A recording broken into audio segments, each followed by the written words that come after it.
Brahma Gurur Vishnu Gurur Devo Maheshwaraha Guru Sakshat Param Brahma Tasmai Shri Gurave Namaha Tasmai Shri Gurave Namaha Tasmai Shri Gurave Namaha.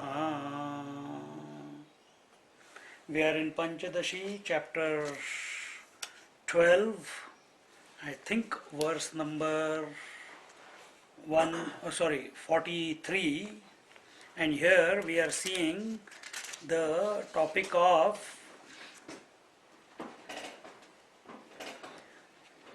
the three types of Atmas. That is, I think that was the last topic we saw, and the three types of self that have been mentioned here are the Mukhyatma, Mithyatma and Gaunatma. What is Gaunatma? Gaunatma is that self, they are all within us, they are us only. But which one is expressing? Gaunatma is that aspect of that self which is because of someone. So for example, because of a person or because of a thing, that is Gaunatma. So if I am a father, a mother, a brother, a teacher, a student, this is all Gaunatma. If mother is not there, son cannot express. If student is not there, teacher cannot express. If the father is not there, the sister is not there, the son cannot express, and so on. If the country is not there, citizen cannot express. This is Gaunatma. Then what is Mithyatma? Mithyatma is coming one step closer to our own essential nature. Gaunatma is an imaginary self caused due to somebody that you are interacting with or imagining. Mithyatma is one step closer coming towards your real self, and that is, Mithyatma comes about, it's a phenomena, you cannot do anything about it, and that is, no, you can do something about it, but it's not that you cannot do anything, but when you take the ownership that you are this body, you are this breathing apparatus, you are this mind, you are these convictions that make you as you, that is Mithyatma. That essential nature, that self, that pure self, that conscious principle, identified with this body, breath, mind, intellect equipment is called Mithyatma. That identification is called Mithyatma. The personality born due to that identification. What is that part identity that is born due to this identification? That I, which is unique. In this body it is unique. Its expression is unique. In your body that expression is unique. In his body its expression is unique. Because every body is different. Every mind is different. Everyone's convictions are different. And it is identifying with those, and therefore that is Mithyatma. And the third one is the Mukhyatma, that which essentially is. That because of which the Mithyatma expresses, and that because of which the Gaunatma expresses. It's as if that Mukhyatma, that essential self, through a certain medium is expressing as someone else, as if. So just like when you are standing in front of a mirror, you are seeing yourself, but an inverted self, isn't it? Similarly, when the pure self is seeing itself through the mirror of body, breath, mind, intellect, it sees itself as the identified self. When it sees through the mirror of mother, it sees itself, that is Mithyatma. Now Gaunatma, when it sees itself through the mirror of mother, it will see itself as son. When it sees itself through the mirror of friends, it will call itself a friend. When it sees through the mirror of students, it will consider itself a teacher. It will express as teacher. But it is the same essential self.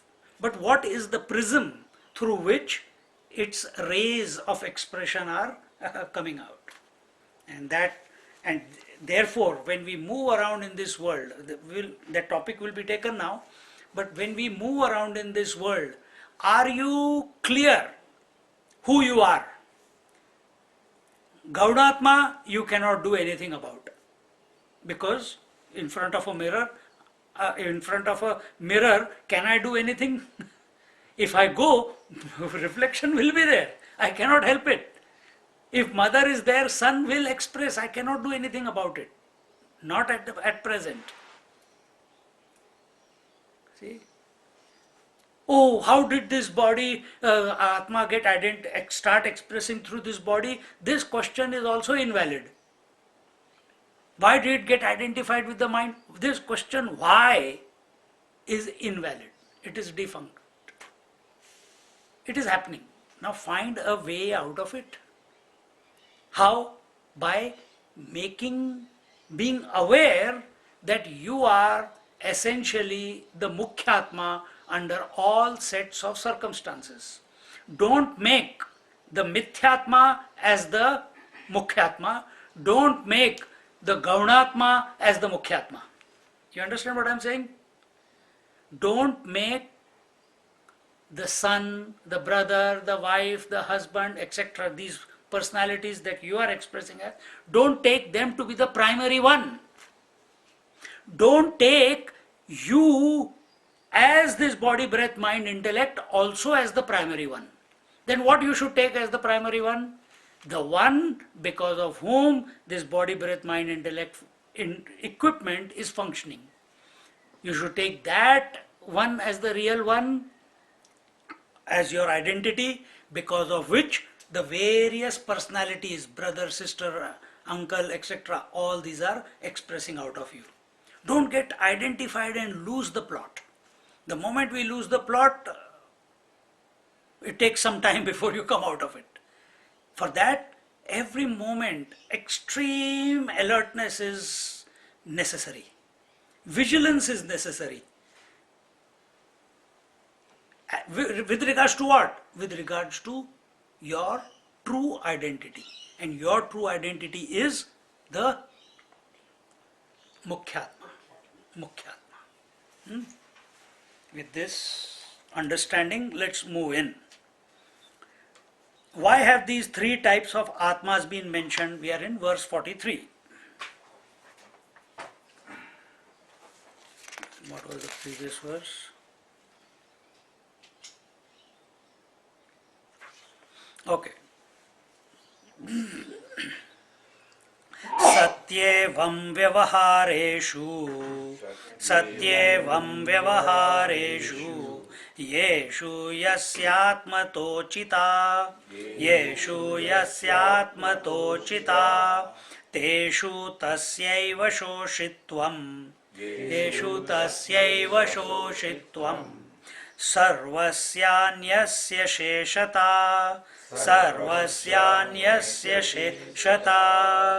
The self being of three kinds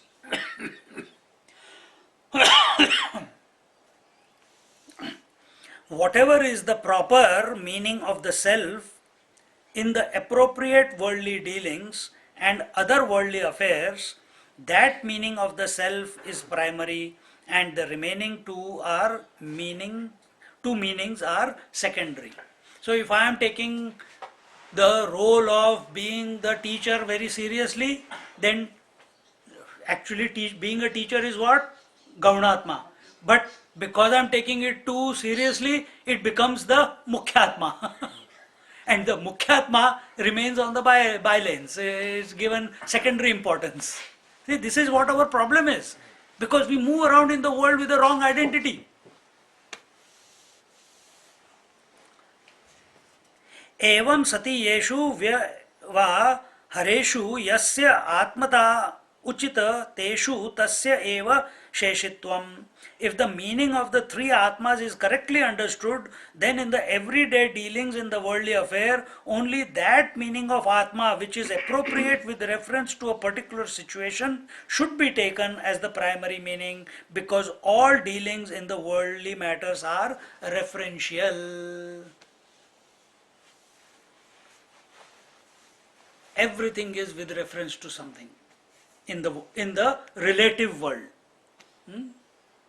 So if we know what our place is, if I am at a work, a lot of situations come into, they come presented to me.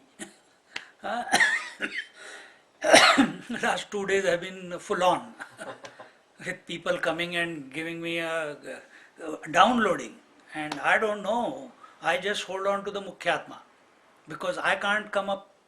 If I think that I have an answer, I cannot serve them. Anyway, so at that time when they are downloading, oh, they are my friends, oh, they are so close to me, oh, why this has happened to this person, oh, how this person's husband can behave in this manner to her. See, where am I lost? In Gaunatma. Huh? And this story is going on for a long time. So that time also I remained a witness with whatever suggestions I had to give. But today the whole story has come out. And even now I am a Mukhyatma. You are not a Gaunatma. If I am identified, if I am disturbed by what is going on, if I identify with that person, if I am having pity towards that person, if I am having compassion to that person, if I am having empathy towards that person, I am Gaunatma. If I am unconditionally loving that person in spite of everything that is going on, not coming to a conclusion in my mind that this person has done right or this person has done wrong, and allowing nature to take its own course, having faith that everything in life eventually gets sorted, then when can this type of thought come in your mind? Not as Gaunatma. This type of thought cannot come to your mind when you are Mithyatma. It can only come when you are Mukhyatma, when you are taking that position of awareness that yes, I am there for those people, but I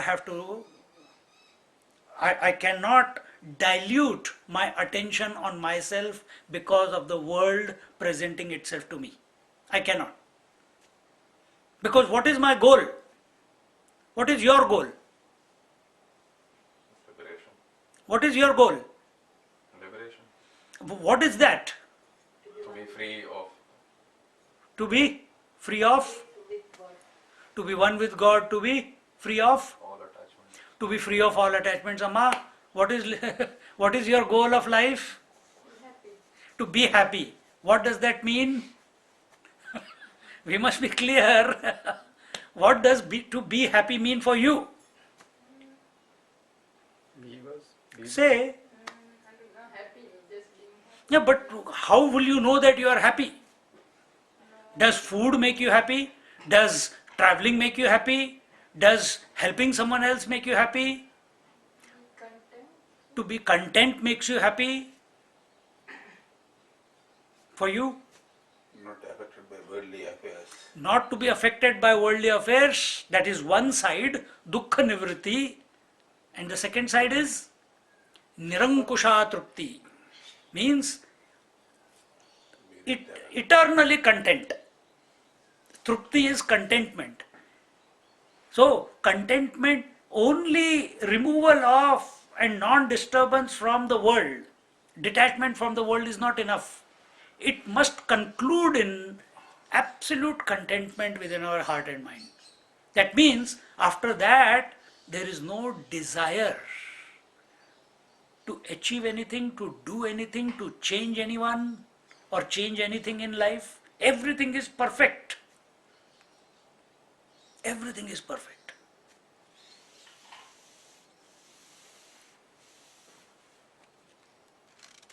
See, we say to be happy, we say Nirankusha Trupti, we say liberation, she said merging in God. It means your vision must change towards the world.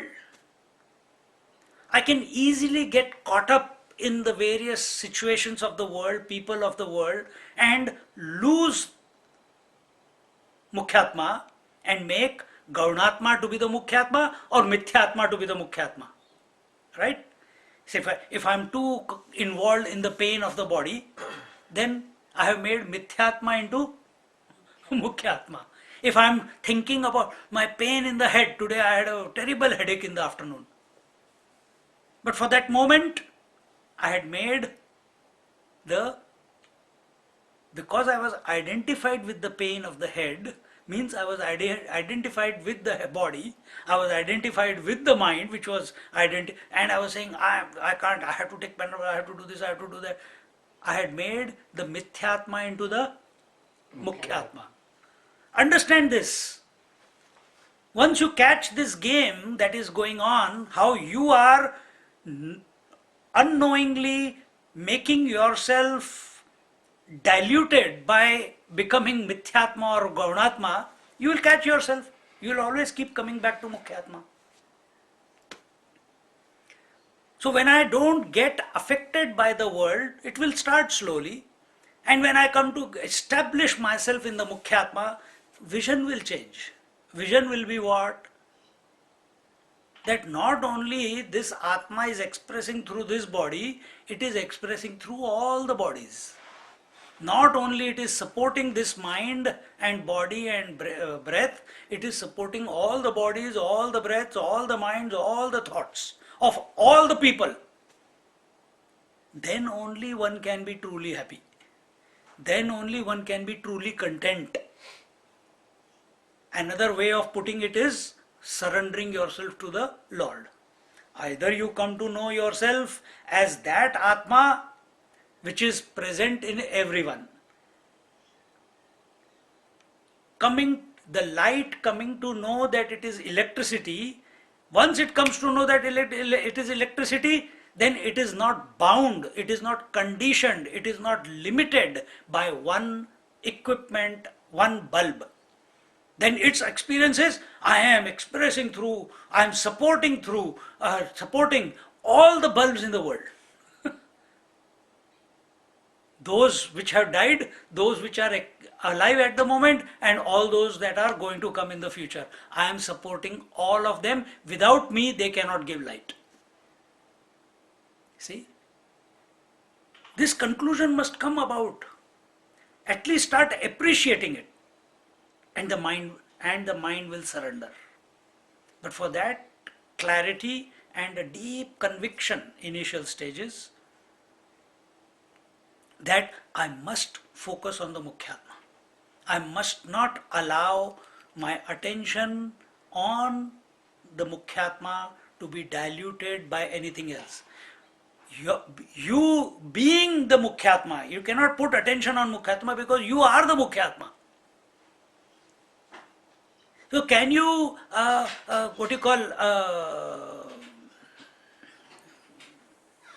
can you stop Gaunatma and Mithyatma to express? They will continue to express.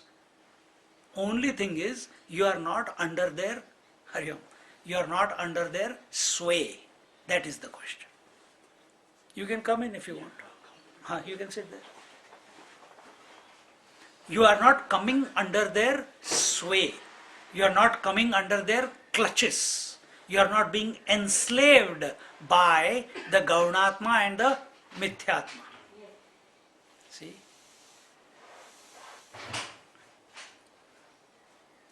Anyasya sarvasya sheshata.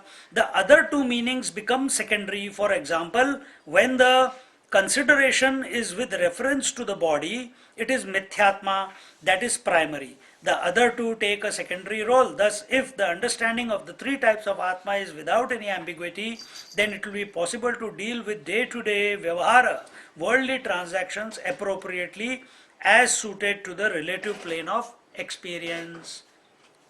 Page 1477.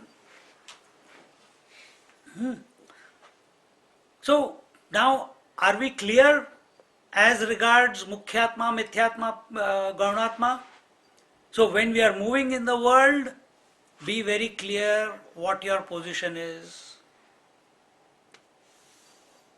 Be very clear.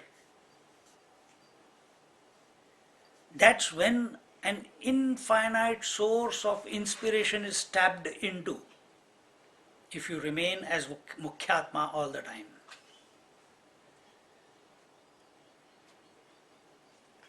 Nothing can put you down, because you are absolutely clear as to what your true identity is. The mind may react in the world.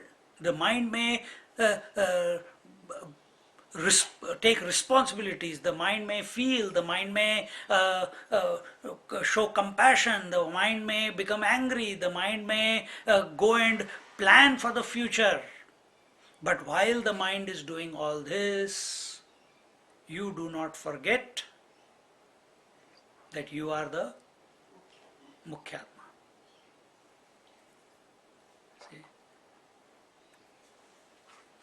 The idea is further elucidated through an example. Mumurshor gruharakshadau gaunatmaivopayujyate na mukhyatma na mithyatma putra sheshi bhavat yataha. For a person on the deathbed, protection of the house, etc., being the concern of the secondary self, that is, the son, wife, etc., is considered as the primary self, and not the real self, the witness, nor the illusory self, that is the gross body, which is due to die. Therefore, for him, the son, who is in fact the secondary self, is meant to be primary self. This is seen in, they are making an observation which is seen in most of the people. When people are dying, they think of their dog, they think of their cat, they think of their son, they think of their wife or husband.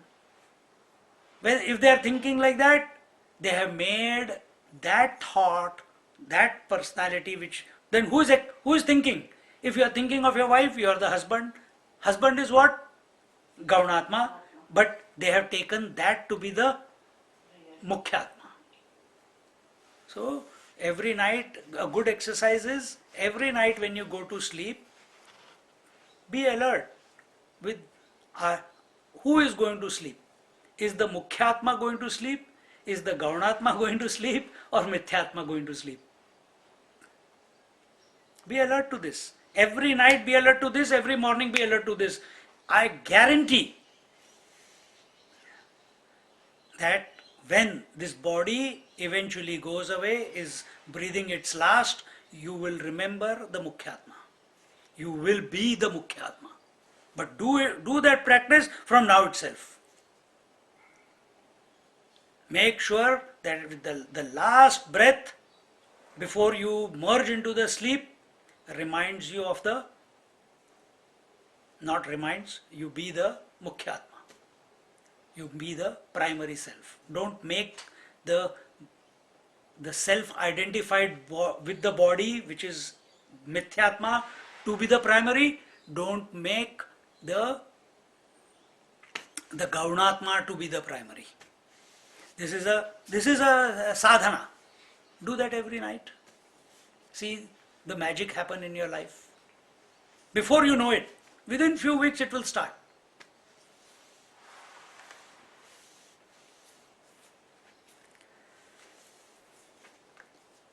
When a man is on the deathbed, gives instructions to his son about the protection of property and of those who will be left behind, it is only the Gaunatma that is operating. Na Mukhyatma, na Mithyatma. It is not Mukhyatma because in the pure self there is no place for sentimentality about the relationships of relative existence. The Mithyatma also does not apply because in such a situation the son becomes the real meaning of Atma, although he is Gaunatma. And in this way the person, if he is thinking in this way, he loses the plot of life. Then what is the destination for this person? Punarapi jananam, punarapi maranam. Again rebirth.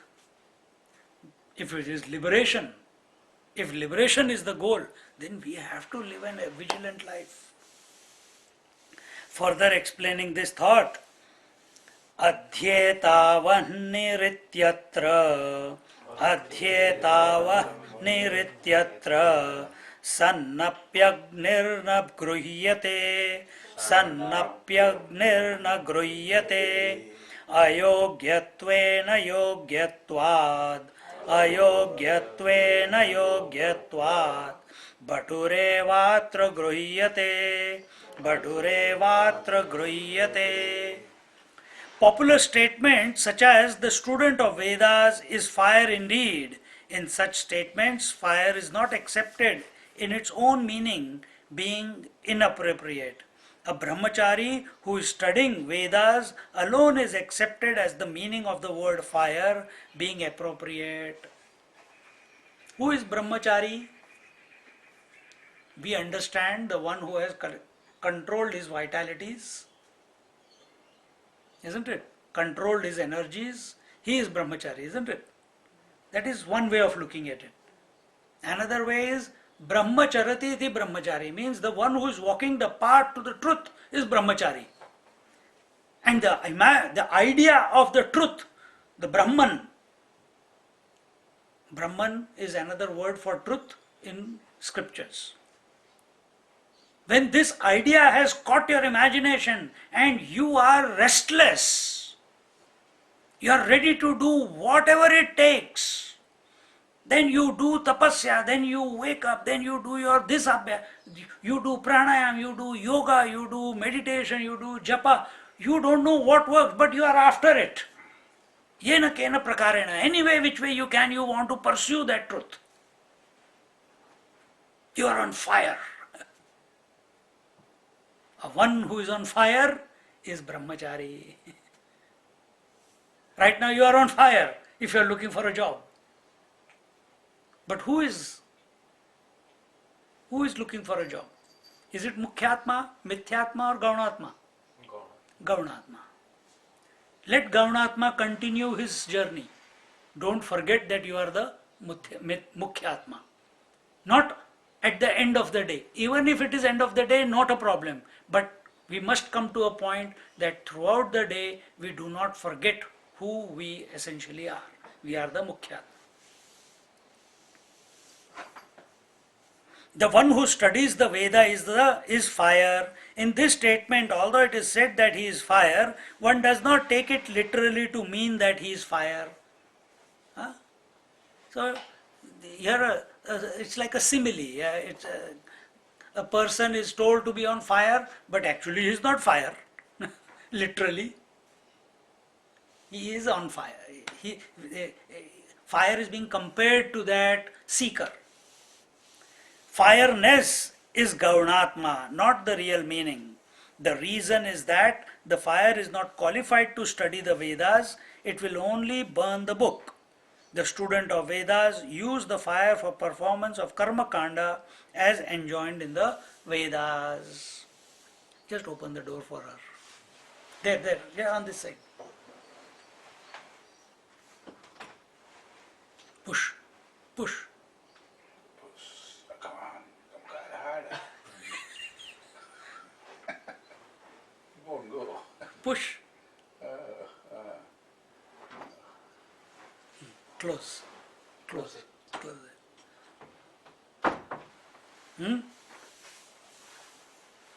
Only a brahmachari who has been properly initiated to become qualified and fit to study the Vedas can do so. This is how that statement is understood. Thus, this illustrates how Gaunatma is applied in daily Vyavahara instructions. So when someone says, see, this is such a beautiful thought. If someone says, hey, you are a stupid man, you understand, Gaunatma is being insulted. You don't get insulted. Mukhyatma cannot be a stupid. It is all knowing, and that's what you are. So if someone says you are stupid, you are forgetful, you are having no energy, don't there is no question of owning it. Because you make Gaunatma as the Mukhyatma, immediately the ego comes up. How dare you? See? But if you take it that way, everything is beautiful. Then if you need to respond, it will, then, if you, normally what happens, people react to such statements, isn't it, by other people. But if you recognize that you are the Mukhyatma, then there will be only a response to that person without getting caught up. If you speak something in response, okay. If not said, that is also okay. But that moment will decide what comes out of you, out of the mind, depending upon where your attention is. If your attention is on the real self, then it is good. So in this way, do not lose your true identity. Don't forget your true identity. Mithyatma and Gaunatma, they both, the self becomes identified with Mithyatma and is called as Mithyatma or Gaunatma only when it forgets that it is Mukhyatma. Understand this. Only due to forgetfulness it gets identified with the other two. Now how Mithyatma is invoked in life is explained through an example. So Gaunatma, here it was told Brahmachari is fire. So their fire cannot. So Brahmachari is the one who is studying the Vedas, and he is fire. Fire cannot study the Vedas, the Brahmachari is studying the Vedas. So another example I gave was, you stupid fool. You don't understand anything. Fool cannot understand anything. But you are Mukhyatma. You are all-knowing principle. So don't get identified with the relative self. Now the application of Mithyatma in our daily life. Krushoham pushtimapsyamiti. Krushoham pushtimapsyamiti. Adau dehatmatocita. Adau dehatmatocita. Na putram viniyungtetra. Na putram viniyungtetra. Pushti hetvanna bhakshane. Pushti hetvanna bhakshane. In the statements like I am weak, I shall attain a healthy body, the meaning of the self to be the body is appropriate. The eating of food is meant for the health of the body. Herein, the sun to be the self is not acceptable. So, what is being talked about here is about the Mithyatma. When it is stated, I am thin and that I must become more healthy, I must improve my health, what is meant by the word I is not Gaunatma. What was Gaunatma? Son, father, daughter, brother, sister, uncle, etc., etc. So it is not Gaunatma.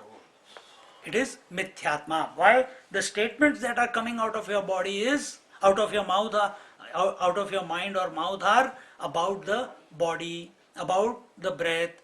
As long as it is about the breath, body, breath, mind, intellect, thoughts, emotions, it is Mithyatma. So if I went to exercise, I went to cycling because I need to get fit, It is Mithyatma talking. See, if at this moment I am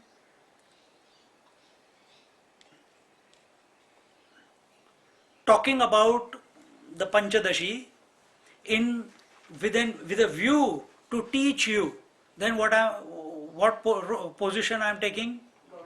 Gaunatma. If I am teaching and while teaching I am aware that this is happening, and then what is happening? Mukhyatma is expressing. It's very subtle. It's very subtle. From one moment to the next, you can lose the plot. That it requires alertness. It requires vigilance.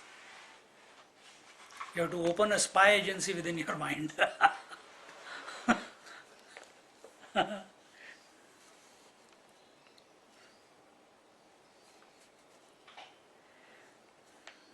It is dehatmata because thinness or firmness is with reference to the body. Therefore, Mithyatma is the primary meaning here. The reason that the sun cannot be taken to mean Atma is because for becoming healthy, one has to take proper food himself. One cannot improve one's own health by making the sun eat. Huh? If it was Gaunatma, who will eat? The sun is not going to eat, the body is going to eat. So, understand in this way. Continuing. Tapasa swargameshyamiti, tapasa swargameshyamiti, adau kartratmatocita, adau kartratmatocita, anapekshavapurbhogam, anapekshavapurbhogam, charet krutshradikam tataha, charet krutshradikam tataha. In the statement like, by austerities I shall attain heaven, the doer is the right meaning of the self. Therefore, disregarding comforts of the gross body, he, the doer, practices different kinds of austerities. By doing a lot of tapasya, I want to go to heaven. In this type of statement, the meaning of the Atma is associated with doership, that is identification with the Gaunatma Kosh. Now they are talking about what? They are talking about Mithyatma. But if you are talking about, I have to do exercise, I want to be fit, you are Mithyatma, but your attention is on you are identified with the gross body. I want to purify myself, I want to do pranayam. Your identification is with the pranayam. I want to go to the heaven. I want to go to Vaikunt. I want to merge into the divine. Your attention is where? Where is your attention? On the intellect. On your intellect. Because you're still thinking, isn't it?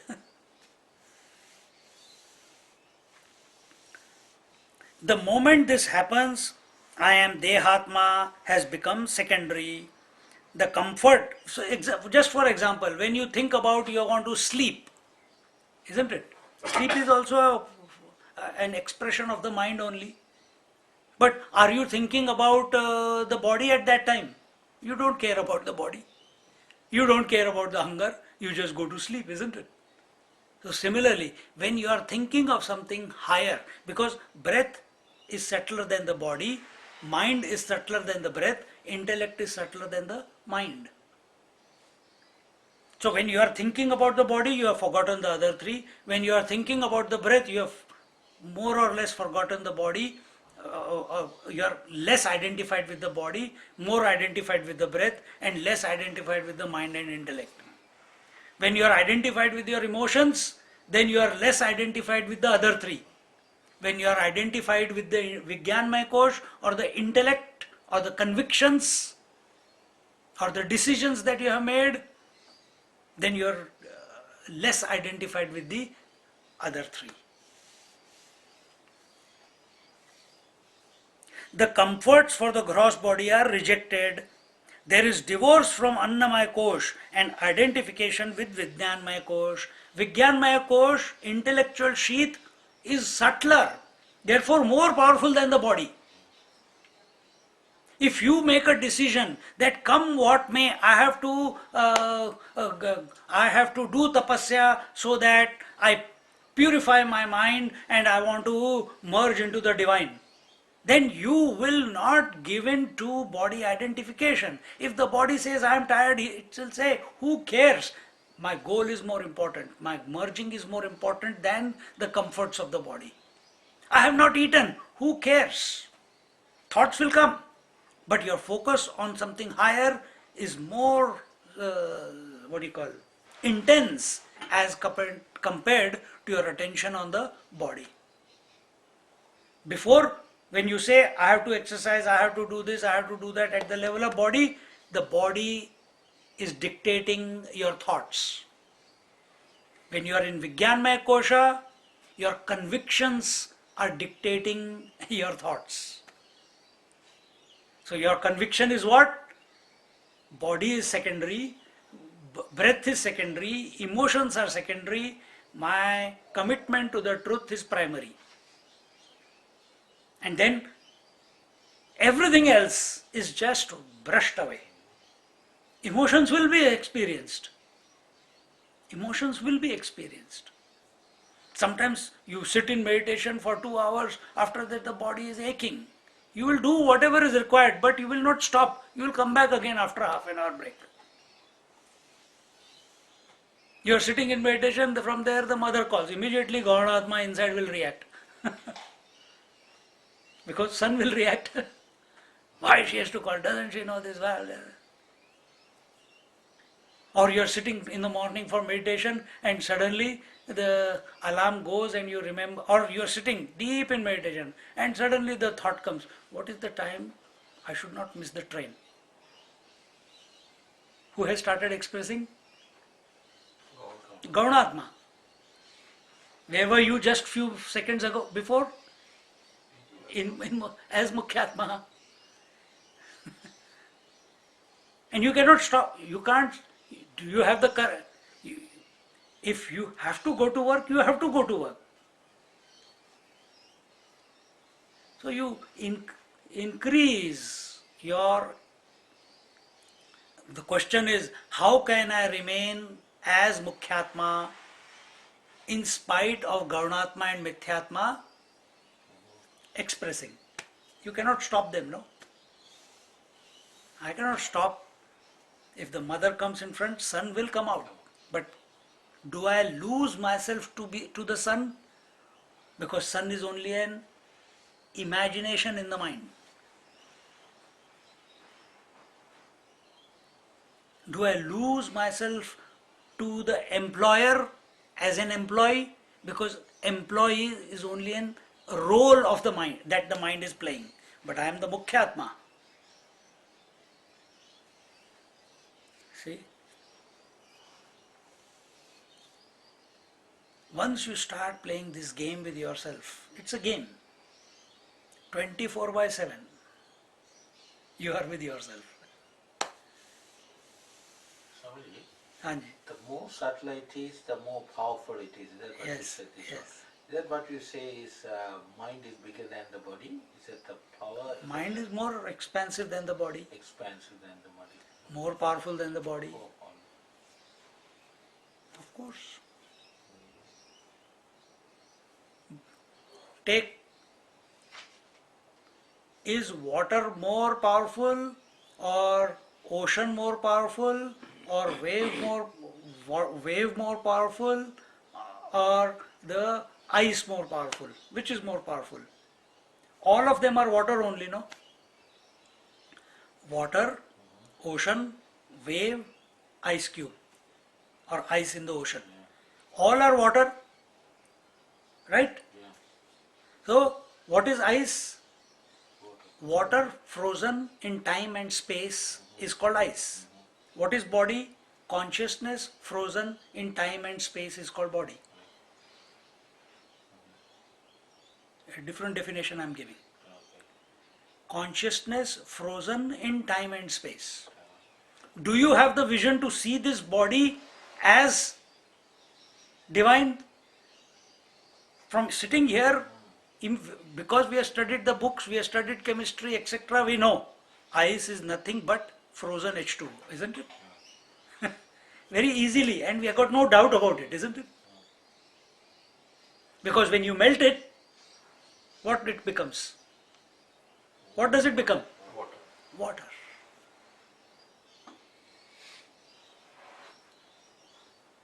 See? Similarly, when the idea of body melts out of your mind, what will remain is only consciousness. Then there is wave and there is ocean. Similarly, there is breath, there is mind, there are thoughts.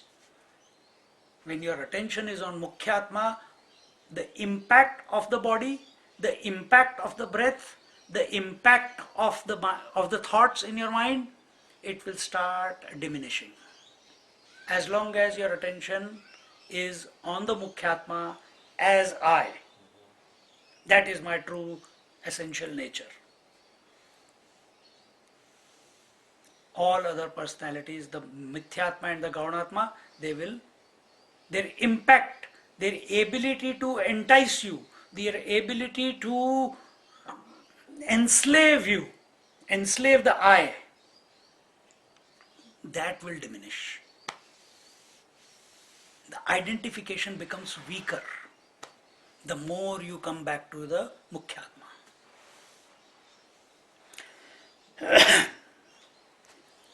There is a divorce from Annamaya Kosha and identification with the Vijnanmaya Kosha. The body becomes a means for tapasya.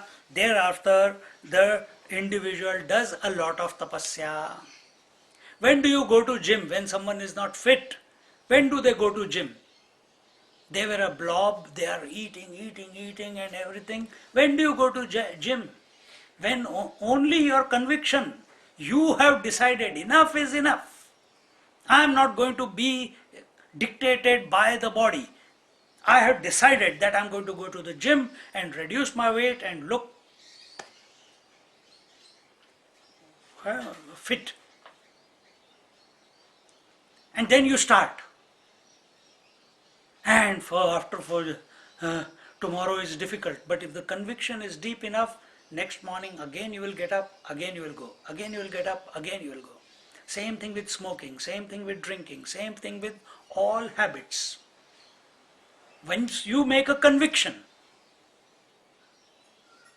you are able to transcend it, transcend that habit.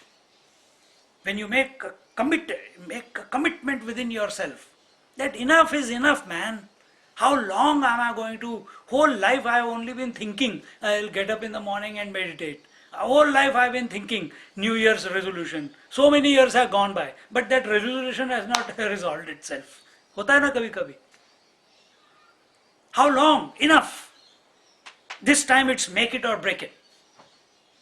A conviction, a deep conviction that things have to change. Not one day, now. And you start. That's when shift takes place.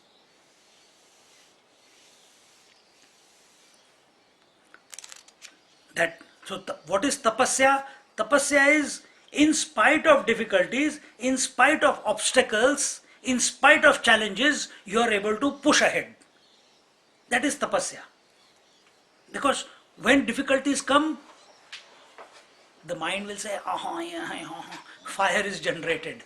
When there is friction, heat is generated. That expression of heat is difficulties, challenges, pain. But you keep pushing through, keep pushing towards your goal.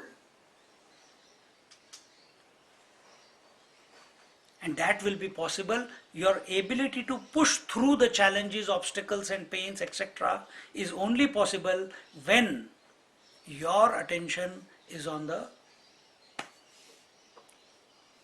something higher.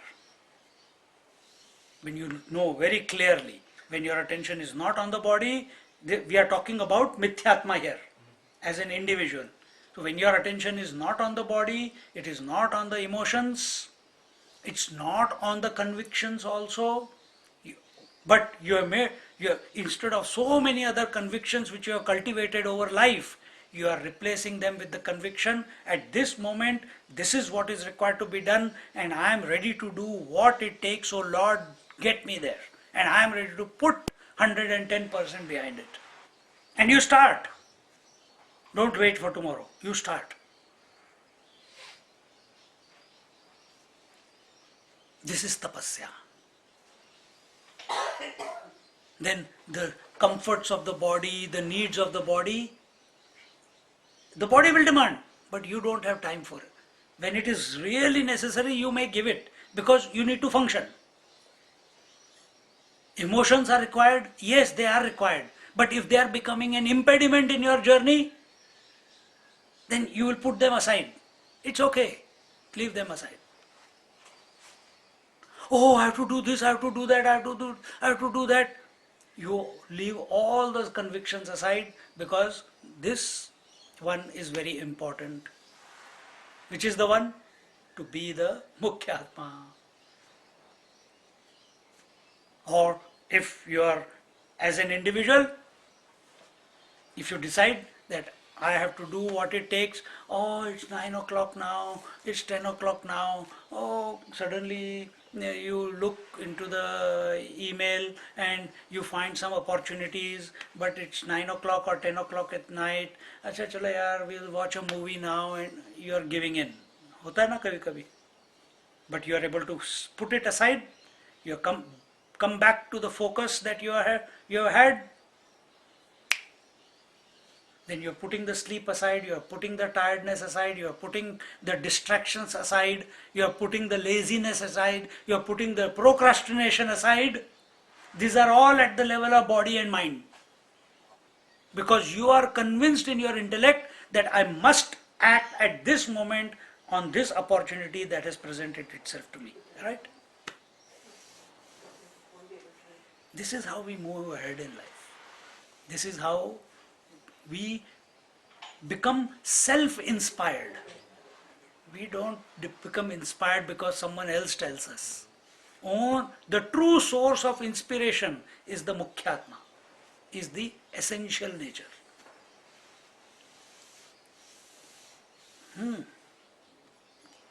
In such a case, the meaning of Atma is not the body but the Jivatma associated with the Vijnanmaya Kosha. Therefore, Mithyatma becomes the primary meaning. The pure self goes nowhere and comes from nowhere. In this type of lifestyle, the meaning of Atma is Vijnanmaya Kosha or Kartru Atma. Meaning, see, it is in the Vijnanmaya Kosha, it is in the intellectual sheath that I express. Remember, just like light expressing through a prism becomes 7 colors, right? Vibgaya color. Similarly, the consciousness, the light of consciousness expressing through the prism of the mind becomes 2. What is that? I thought and that thought. Where does the I thought express? In Vijnanmaya Kosh, the intellectual sheath. Where does the that thought express? In the mental sheath. So here they are talking about Mithyatma, the illusory self. Which is the real self? The light of consciousness. What is the I, thought I? Because you think of yourself as I, isn't it? Where are you thinking? Where are you thinking of I? In your intellect only. So whenever you think of yourself as I, it is in the intellect. It is in the intellect. So it is the Mithyatma.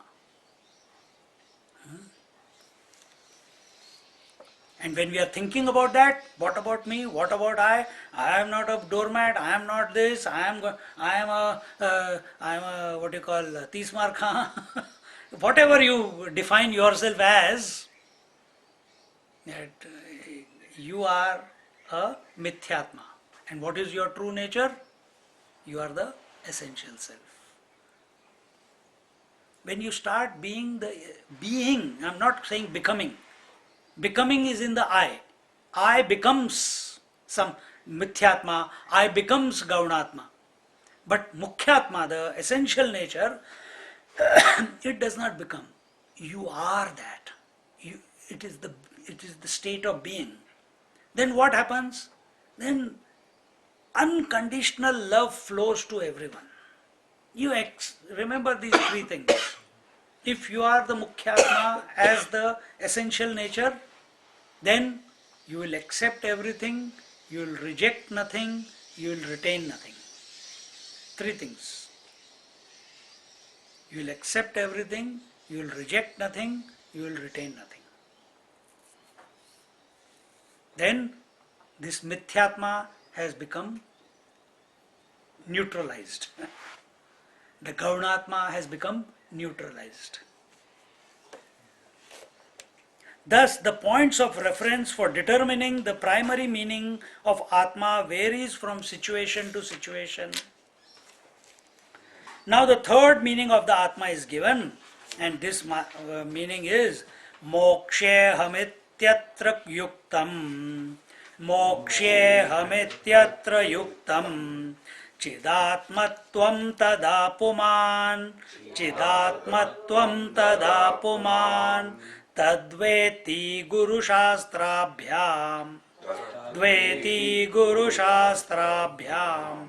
Natu kinchit chikirshati. Natu kinchit chikirshati. So, what is?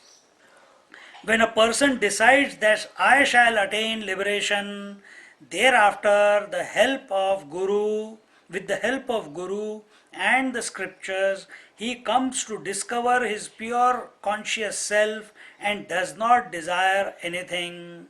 Here, the pure conscious self is the right meaning of Atma. So it is still the I which is thinking. But what is it thinking about? It is not thinking of the parents. If it thinks of the parents, the employee, the relatives, it becomes the Gaunatma. When it thinks about the body, breath, mind, intellect, it takes a position depending upon its attention, then it becomes the Mithyatma. When this I's attention is on the higher, which higher? Not the heavens, not the various lokas, but on the reality, on the pure self. If its attention is on the God, it becomes the devotee. If it is on the pure self, then it becomes the Mukhyatma. Whichever you, if its attention is on the pure self or its attention is on the Ishwar, it's one and the same thing. Then it is the Mukhyatma. And why is it putting the attention there? Moksha, for liberation. And for that, what is required? What does it do? It studies the scripture. What does it say here? I shall attain liberation thereafter with the help of Guru and the scriptures. Self is self-established. Self is self-established. Nobody can give you on a platter, hey, this is the self. Nobody. No Guru can do that. Yet if you understand Guru as the essential nature, then only by the grace of the Guru it can be, it reveals. How does the revelation take place? The I-ness vanishes and you remain. That means Vijnanmaya Kosha, where the I was expressing, it gets neutralized. Then there is no thinker, there is no doer.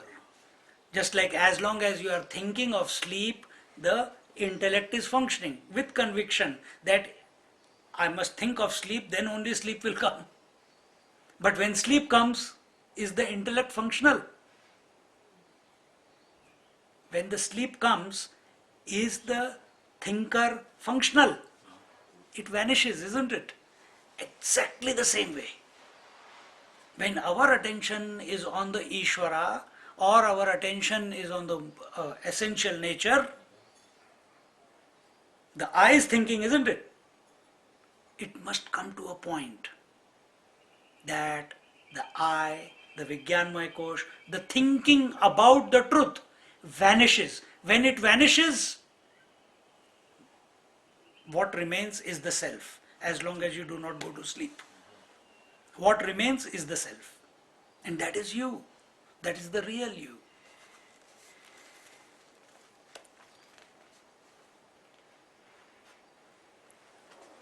When an individual says, I want to attain liberation, he approaches his guru and receives upadesha, instructions, and by the due abhyasa, practice of knowledge, he attains aparoksha jnanam, direct knowledge.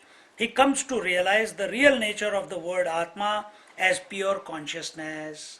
So what does teacher teach you?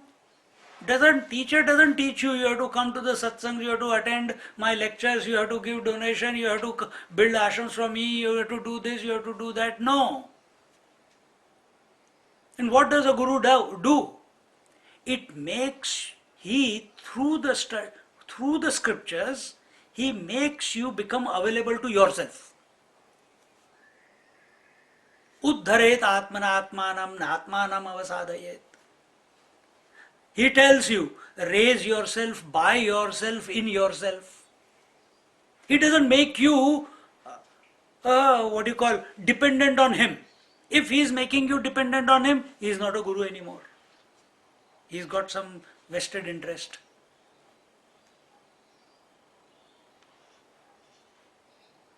If scriptures are making you dependent, then they are not talking in the correct manner. But if you take the Vedas, the Upanishads, even Bhagavatam, they are setting you free if you are ready to be free. If you are ready to be free. No scripture, if correctly communicated, can bind you. It will set you free. What is that freedom?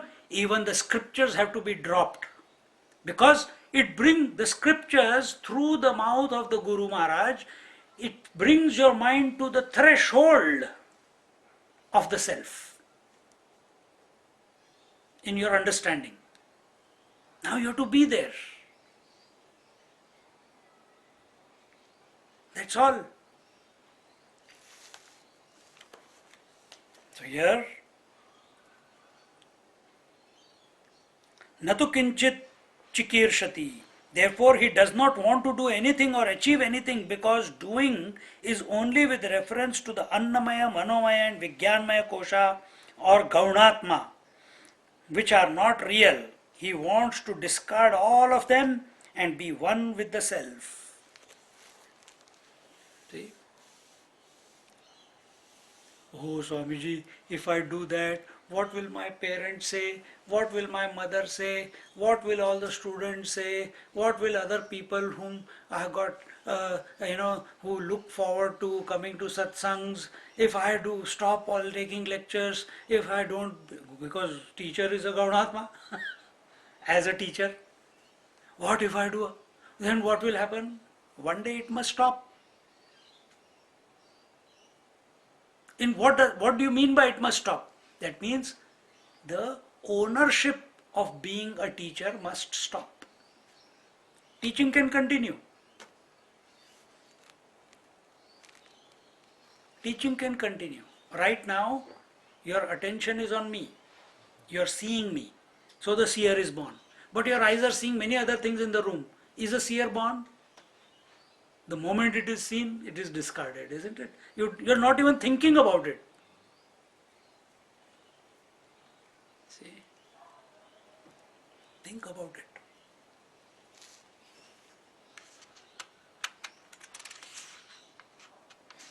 Ego has two expressions. What are they? Doer and enjoyer. Kartrutva abhiman and bhoktrutva abhiman. The ego wants to do something. When it does something, it achieves something, it enjoys. When it enjoys something, it gets a good result, it wants to repeat what it has done, and it gets caught up in the cycle of punarapi jananam, punarapi maranam. More and more desires. Oh, if I had 10 rupees, I could buy this. Oh, let me make 100 rupees. 100 rupees gave me this much. Oh, let me make 1000 rupees. It keeps doing. To earn 1000 rupees, you have to work harder. And 1000 rupees or 10,000 rupees, even harder. Million rupees, even harder. Then more responsibility, more everything. So what is happening in this process? We are moving further away from our essential nature. A fisherman was there in lake's entrance, fishing every day, catching fish. So some person was there and he had hired a room, and he was every day in the morning, he will go out for breakfast, he will watch this fellow early in the morning, he's catching fish, kisses it, throws it back into the water, catches fish, kisses it, throws back into the whole day he caught so many fishes and he threw them in the water. 1 day, 2 day, 3 day, 4 day, but he couldn't stand it any longer. He was businessman. He went, he says, "Are you a fool?"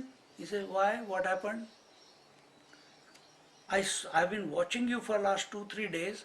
You have caught, every day you catch so many fishes, and so many varieties. Yes. Why don't you catch those fishes, keep them in an ice box, sell them to the local grocer? You'll make some money. He says, then what will happen? He says, you'll get some money, you can buy better tackle, you can buy better, the rod, you can catch better fish, more fish. Then what will happen? Then you can get more money from the local grocer. And then what will happen? He says, you can have, maybe you can buy better clothes, you can buy a car, you can buy this. And if you keep doing like this, you can save money, you can start a company, and you can buy a motorboat, fishing boat, go out in the fish, employ people. What will happen by doing all that? He says, you will be happy. He says, right now I am happy. Why do I need to go through this whole process and then come back to happiness when I am already happy doing being who I am at this very moment? This is our journey. We have forgotten who we are, and the journey as doer and enjoyer has begun. If I do this, I'll enjoy more. If I do this, I'll enjoy more. If I do this, I'll enjoy more. And that doing eventually reaches a point where frustration comes or grace comes, and you realize, oh, if at all I am addicted to doing, let me utilize this doership to contemplate on the truth. And you start contemplating on the truth. Only at the footsteps, only at the threshold of the divine, the doership will annihilate itself, it will dissolve itself. Two places it dissolves. At the threshold of sleep, the ego dissolves itself, the ego as we know it. The doing gets dissolved. Even though sleep also is another expression of the ego only. Ego expresses waker, dreamer, deep sleeper, right? Every day. But just like it dissolves just before going to sleep, similarly, if you don't go to sleep and you bring about the same condition, the ego or the Vijnanmaya Kosh or the doership will dissolve itself. That is the goal. That is where we have to get to. And you have an opportunity, every one of us, to recognize we are there or not every night when we go to sleep. How are we sleeping? We are going into sleep as an ignorant fellow? Are we going into sleep as Gaunatma? Are we going into sleep as Mithyatma? Or are we going into sleep contemplating on the divine, the Lord's name in our mouth and heart and mind? Not listening. Your mind should be chanting. Your mouth should be chanting. Your heart must be throbbing, wanting the union with the divine.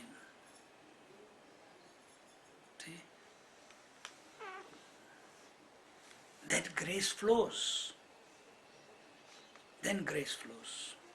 Then the door opens. Then the self which was already there opens the door and pulls the ego in, and the ego dissolves. Just like the water pulls the wave back into itself, even though wave was nothing but water, but it pulls it back into itself and the waveness dissolves, isn't it? To become water. It was already water before. The gold sucks the form of the ornament back into itself, and the individuality of the ornament dissolves. Then all qualities and all expressions, oh, I am a necklace, I am only around the neck, I am better than the touring, only walking on the floor. This is how we behave. Comparisons. But once it is melted, all differences dissolve. The necklace and the touring, gold touring, both were gold only. But as a form, as an individual, I am around the neck. Another one, if there is a earring, it's even higher. I am even closer. I am even higher than you, necklace. Competition, comparison, judgments, anger, jealousy, all these are expressions of the ego. Pity, compassion, all these are expressions of the ego. When the I itself dissolves, where is the question of all these expressions then? Then what will express?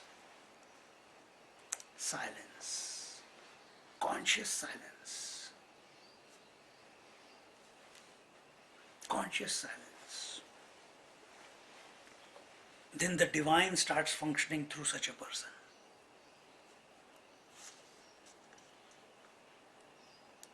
These are thoughts to be pondered upon.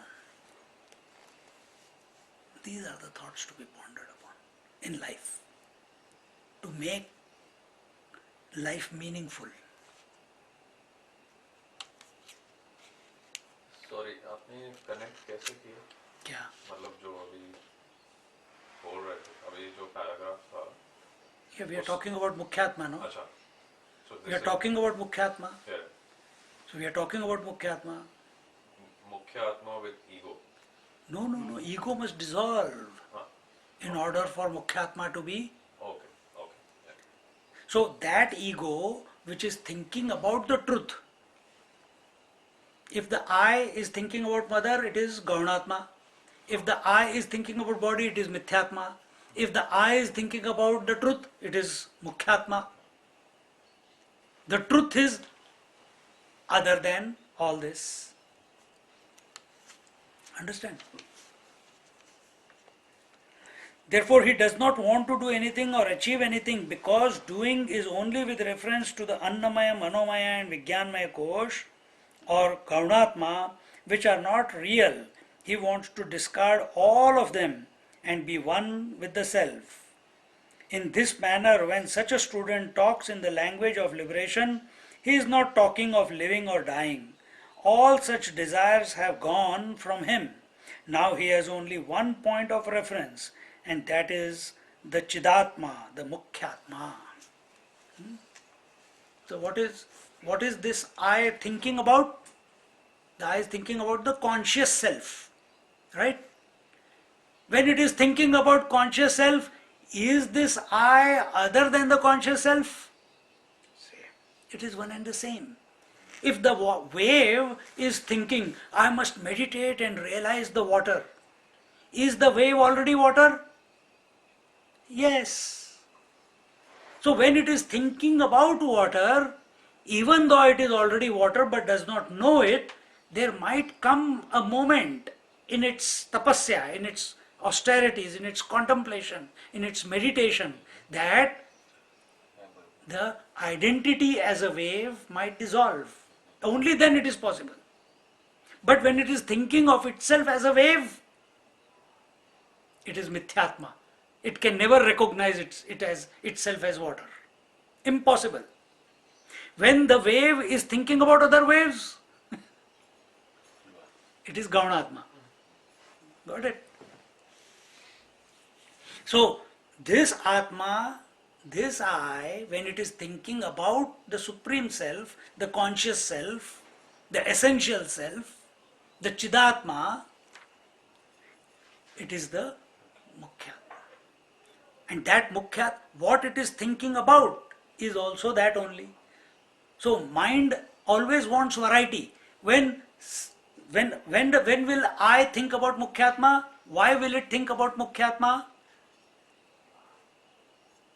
Why will a wave think about water? When will that condition come? When it has worked out everything, it has come to this realization, I am water, but I don't know. Let me contemplate on water. Isn't it? Same thing you are doing. You have come to realize that nothing else is going to give me answer. Let me contemplate on the self. So, just like wave was already water, this I is already that conscious self. Even though in language we are saying it is expression. And it is thinking about the Mukhyatma. When it is Mukhyatma, it is thinking about Mukhyatma, how can I think about myself? What happens then?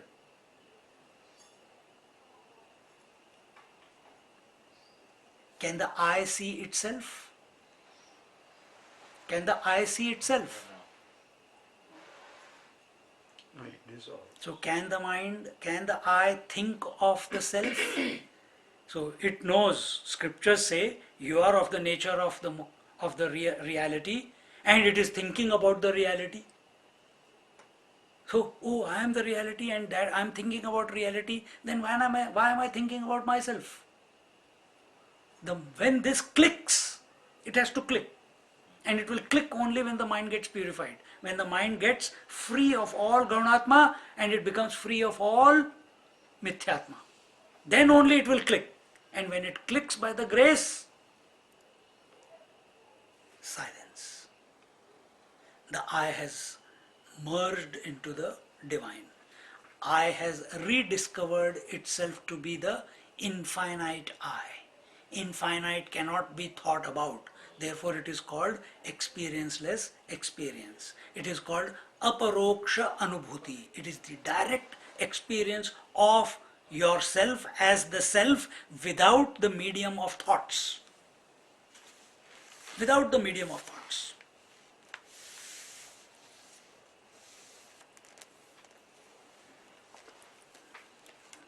This is the conclusion that we must all aspire to in life.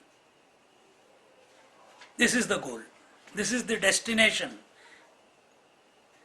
This is what we are already, but we have forgotten. But we have forgotten.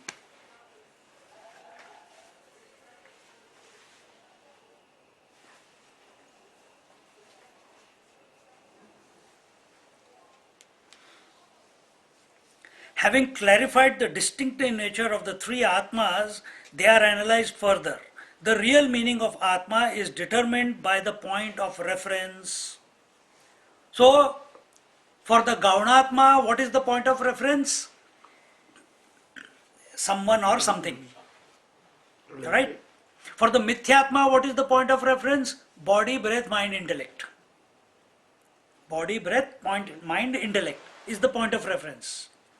For Mukhyatma, what is the point of reference? The essential self. Just remember these three things. You will come every moment if you remember where is my point of reference, why am I getting disturbed, who am I really, what role am I taking at this very moment. It will get sorted. Mind will sort itself out without you doing anything. Viprakshatradayo yadvada Viprakshatradayo yadvada Brihaspati सवादिषु Brihaspati सवादिषु व्यवस्थितास्तथा गौण व्यवस्थितास्तथा गौण मिथ्या मुख्या यथोचितम् यथोचितम्. Just as Brahmana, Kshatriya, etc. are appropriately qualified for religious rituals such as Bruhaspati, Sava, etc., so also the secondary, illusory, and primary meanings of the self are appropriately applied in different dealings. See, this whole thing is a psychological rehabilitation. You are reformatting your mind. You don't need to go to anyone. Scriptures are reformatting our mind.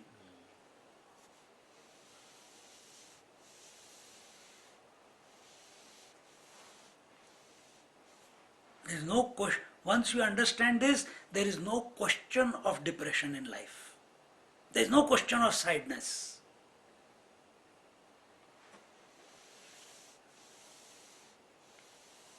Just as different rituals and yajnas such as Bruhaspati Sava, Rajasuya, Vaishya Stoma can be performed only by Brahmanas, Kshatriyas and Vaishyas respectively, in the same way one has to understand the proper meaning and usage of these three Atmas in the correct context of the points of reference. Just like, take another way you want to put it. If you are in a particular organization, someone is in IT, someone is in maintenance, someone is in production, someone is in managerial role, someone is in finance, each one has to do his particular role according to where he is. And if suppose one person is handling 3 jobs, there are people, I have done 3 jobs once upon a time. You can't confuse. If you are working in a restaurant, you have to be a waiter. If you are working in a petrol station, you have to be the person behind the counter. If you are working as a manager, you have to play that role. You cannot mix. But you are alone all the 3, isn't it? You are alone all the 3. So similarly, the points of reference must be clear. All these explanations are given only to bring to the notice of the student that all relationships which appear and disappear are only superimpositions on the absolute self, which is unchanging. So, by focusing on the Mukhyatma, being the primary self, after having come to realize the self, will the roles stop expressing? They will still express. But your point of reference will be the Mukhyatma. Sun will still express, but the point of reference is from Mukhyatma. Employee will still express, but the point of reference is Mukhyatma. You will not get caught up anywhere. You will not get disturbed anywhere. Or even if you do get disturbed, immediately you bounce back into neutral position. Immediately.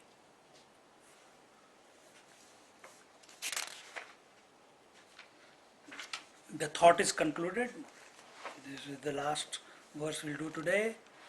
Tatra tatrochite pritihi Tatra tatrochite pitihi Atmanyevati shayini Atmanyevati shayini Anatmani tu tatsheshe Anatmani tu tatsheshe Pritiranyatra no bhayam Pritiranyatra no bhayam. Just in the previous verse, just like waves are nothing but superimposition on water. Before the wave came, it was water. During the wave is nothing but water. After the death of a wave, water alone remains. Before the ornament gold was, during After the ornament was created, gold is. After the ornament gets destroyed, still the gold remains. Similarly,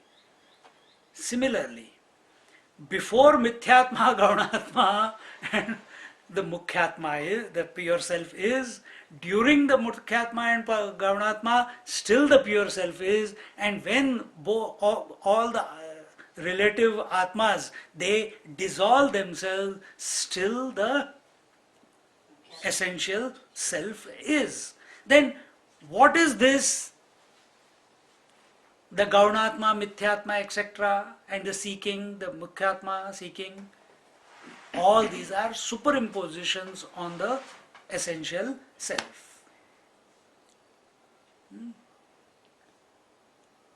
Just like you are one, and on you, the father, mother, daughter, sister, these roles are superimpositions. You have not become anything different, you are still the same. Similarly, all personalities, which can be divided into three, the Mukhyatma, what do you call?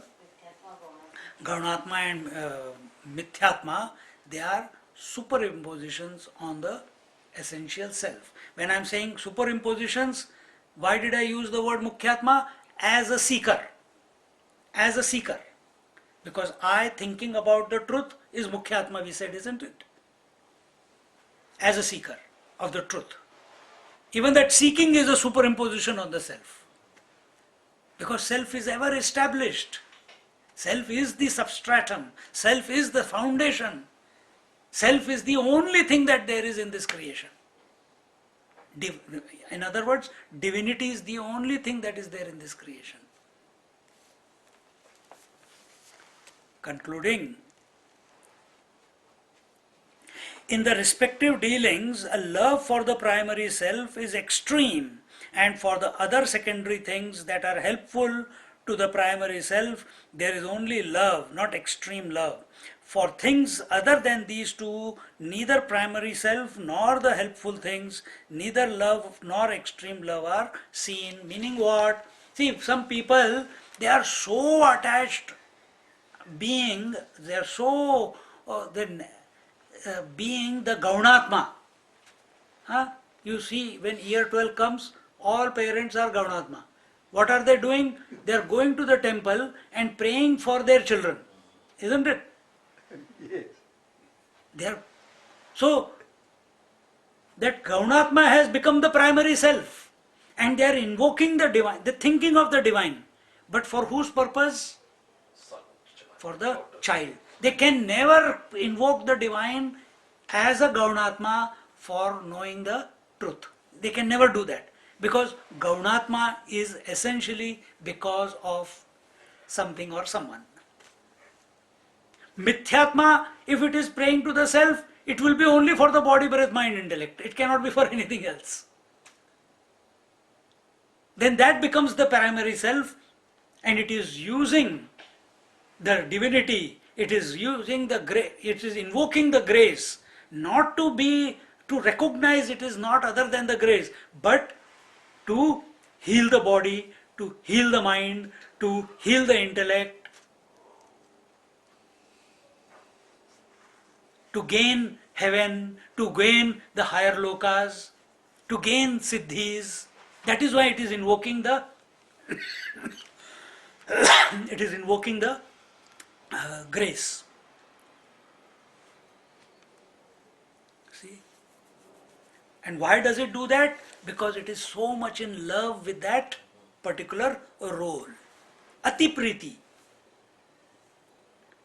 It is intoxicated with that. Some people are only about my children, my family, my house, my this, my this, my this. Yet you see yogis, my body, my body, my body, my body. 64 different asanas. But among those yogis who have recognized, yeah, enough of body, now let's go to the next level, pranayam, pranayam, pranayam, pranayam, pranayam, pranayam, pranayam.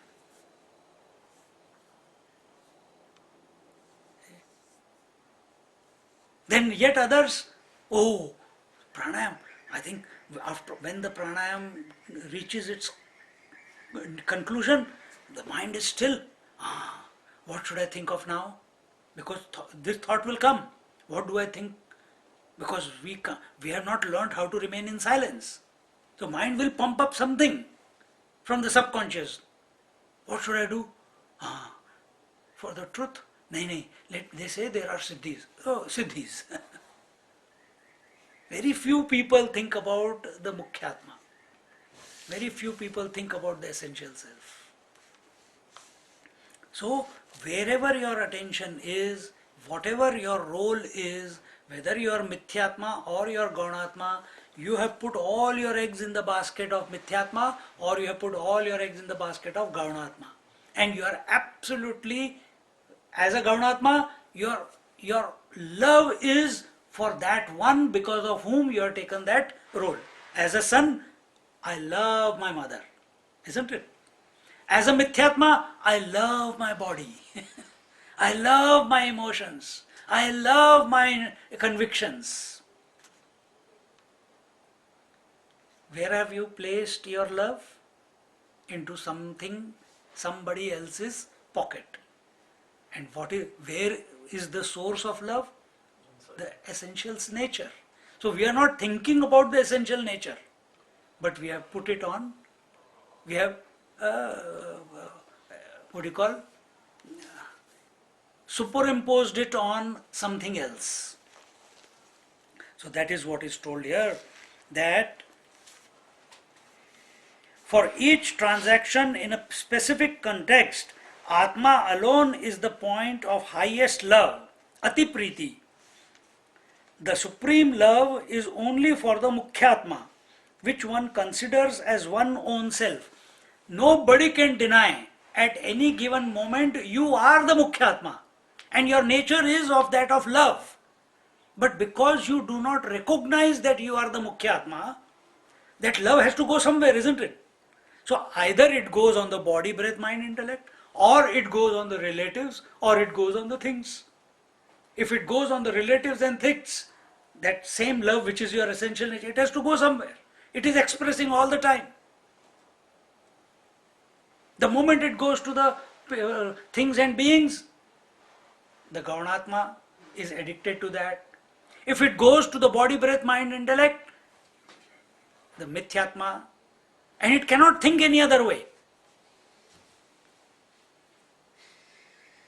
From morning till evening only yoga, yoga, yoga, yoga, yoga. And those who are on at the mental level or intellectual level, they will go for rebirthing, they will go to alternate things to settle their mind and settle their body, settle their energies. The direct way is to be. Bring your attention to the self.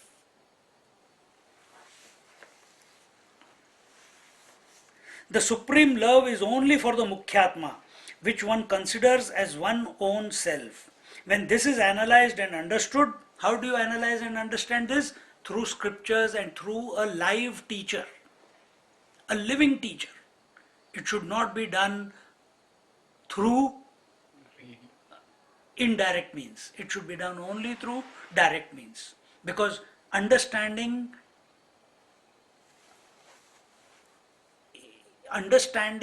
and clarity does not come through words. It comes when the words, where are the words coming from? You will say mouth. But can a dead man also has a mouth? A dead man also has mouth. But can he speak? So when the words are riding the wave of consciousness on the substratum of consciousness, when the words are emitted out of the mouth of a teacher who is himself aware, who is himself alert, who is himself vigilant, who is himself doing tapasya, who is himself focused, who is himself single pointed, who is himself practicing shama, dama, niyama, etc., etc., Vivek, Vairagya, Shatka Sampatti, Mumukshutvam, who is himself absolutely alert and vigilant about the Mukhyatma. When such words ride the crest of the conscious wave, the consciousness in the student, which is expressing through the ear as hearing, the consciousness there, the ear hears the words, but the consciousness meets the consciousness. The consciousness meets the consciousness. That's when true understanding takes place. That's when true knowledge happens. And therefore, in our scriptures, it is said again and again that we must become available to the scriptures and study the scriptures through a living teacher, not through CDs, not through cassettes, not through videos. Nowadays, that is the norm. But any new, if you want any new text you study, first study under a teacher and then you listen to it on the YouTube or whatever. You want to listen to a bhajan? Yes, listen. We cannot chant all the time if that conviction is not there, if that Mukhyatma is not expressing itself. Listen, no problem. But try, know that this is not the way. I must try to sing or hum the mantra in my own mind and heart. That is more powerful than mere listening from a cassette. Huh?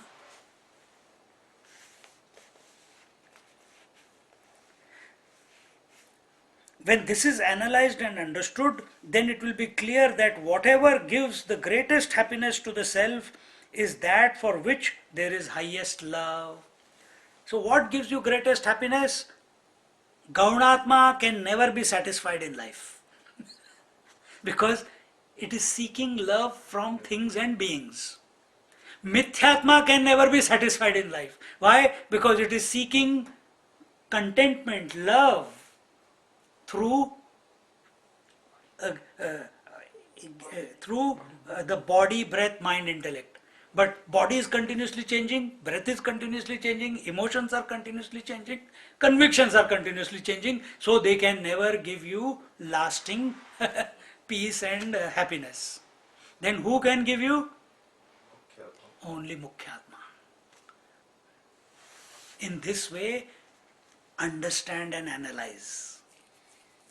This is the beauty of our scriptures. They don't allow you to hold on to anything else except the truth. For that which is secondary, there is moderate love. For that which is not useful, there is no love, upeksha, neither supreme nor secondary, one is indifferent. The meaning of anyatra and na ubhayam is explained. Now next topic begins. We'll see that in our next class.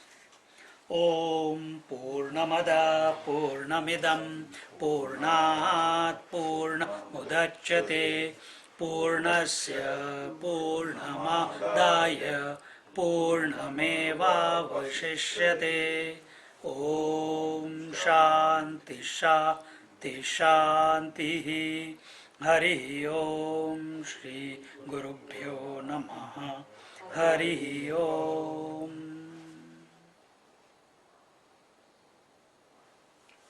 Just sit quietly for 2 minutes.